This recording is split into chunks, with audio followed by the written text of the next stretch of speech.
What's the meaning of anemone?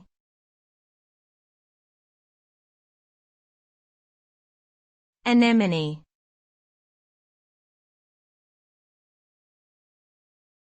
Anemone.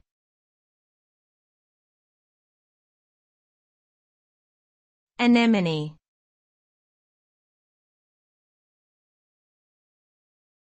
Anemone.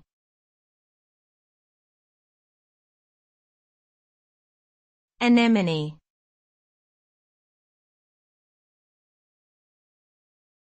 Anemone is a noun that refers to a plant in the buttercup family. The name comes from the Greek word anemone, which means windflower. This plant typically has colorful flowers that bloom in various shades of pink, purple, blue, and white. Anemones can be found in many parts of the world, including North America, Europe, and Asia. They are commonly grown as ornamental plants in gardens and parks.